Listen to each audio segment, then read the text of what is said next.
ये कहानी है एक ऐसी अकेली महिला की जिसके एक कानूनी मामले ने सिर्फ सरकार को ही नहीं हिलाया, बल्कि भारत में कानून, धर्म और महिलाओं के अधिकारों पर होने वाली बहस को हमेशा के लिए बदल कर रख दिया। इस एक केस ने ना पूरे देश के सामने एक बहुत बड़ा सवाल लाकर खड़ा कर दिया कि क्या न्याय मजहब से ऊपर है, और बस इसी सवाल ने पूरी राष्ट्रीय बहस को एक नई दिशा दे दी।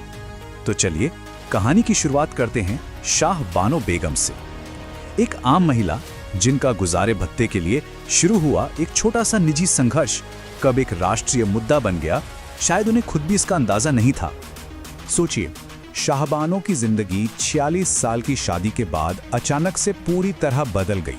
जब उनके पति ने उन्हें और उनके 5 बच्चों को घर से निकाल दिया और फिर 3 तलाक दे दिया, तो वो बिल्कुल बेसहारा हो गई।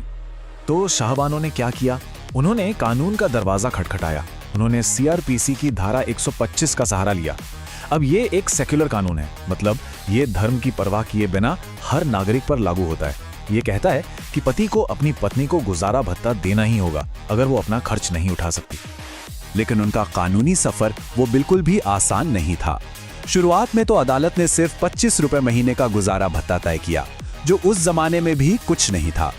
पर शाह बानो ने हिम्मत नहीं हारी और वो हाई कोर्ट गई, जहां ये रकम थोड़ी सी बढ़ाई गई। पर मामला यहां रुका नहीं। अब ये केस पहुंच चुका था देश की सबसे बड़ी अदालत यानी सुप्रीम कोर्ट में, जो एक ऐतिहासिक फैसले की जमीन तैयार कर रहा था। सुप्रीम कोर्ट में ना 2 बिल्कुल अलग अलग दलीलें आमने सामने थी।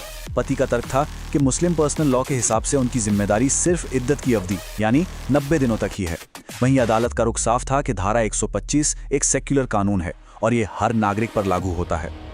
और फिर 23 अप्रैल 1985 को वो ऐतिहासिक फैसला आया। 5 जजों की बेंच ने एक मत से शाह बानो के हक में फैसला सुनाया। सबसे जरूरी बात यह थी कि अदालत ने साफ किया कि धारा 125 सभी पर लागू होती है। और पता है, यहीं से यूनिफॉर्म सिविल कोड यानी समान नागरिक संहिता पर बहस ने फिर से जोर पकड़ लिया। लेकिन कहानी में एक बहुत बड़ा ट्विस्ट आना अभी बाकी था। एक कानूनी जीत ने एक ऐसा राजनीतिक बवंडर खड़ा कर दिया जिसने सब कुछ उलट-पुलट कर दिया। शुरुआत में तो इस फैसले का जोरदार स्वागत हुआ। इसे भारत में जेंडर जस्टिस के लिए एक बहुत बड़ी जीत माना गया। लेकिन ये जश्न ज्यादा देर तक नहीं चला, क्योंकि अदालत के फैसले के तुरंत बाद पूरे देश में जबरदस्त विरोध प्रदर्शन शुरू हो गए। All India Muslim personal law board जैसे संगठनों ने इसका कड़ा विरोध किया। उनका कहना था कि ये इस्लाम पर हमला है और एक सेक्युलर कानून उनके पर्सनल लॉ के ऊपर नहीं हो सकता। फतवे जारी होने लगे और देखते ही देखते माहौल बहुत तनावपूर्ण हो गया। अब इतने बड़े विरोध का असर सीधा सियासत पर पड़ा।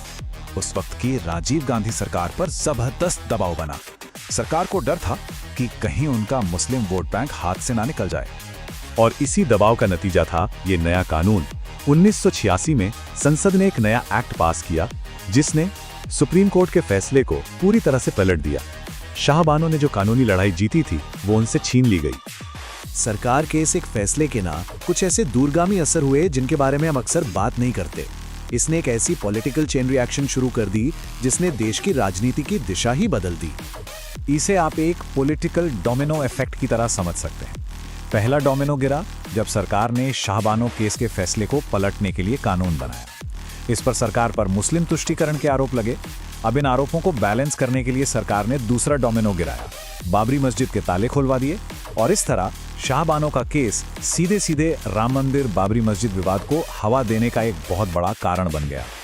शाह बानो अपनी व्यक्तिगत लड़ाई में शायद जीती हुई बाजी हार गई, लेकिन उनके संघर्ष ने एक ऐसी विरासत छोड़ दी जो आज भी जिंदा है। और ये कितनी बड़ी विडंबना है, सोचिए।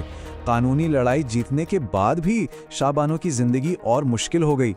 उन्हें लगातार धमकियां मिलती थीं, जिस वजह से उन्हें छुपकर रहना पड़ा, और 1992 में वो गुमनामी में ही इस दुनिया से चली गईं। लेकिन उनकी लड़ाई बेकार नहीं गई। शाह बानो केस ने एक ऐसी कानूनी लहर पैदा की जिसने आने वाले दशकों में मुस्लिम महिलाओं के अधिकारों के लिए कई सुधारों का रास्ता बनाया।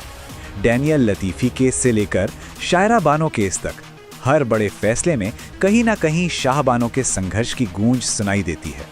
और आखिर में शाह बानो का मामला हम सब के लिए एक बहुत अहम सवाल छोड़ जाता है। एक आधुनिक देश को व्यक्तिगत अधिकारों और धार्मिक कानूनों के बीच वो सही संतुलन कैसे बनाना चाहिए, ये एक ऐसा सवाल है जिसका जवाब आज भी तलाशा जा रहा है।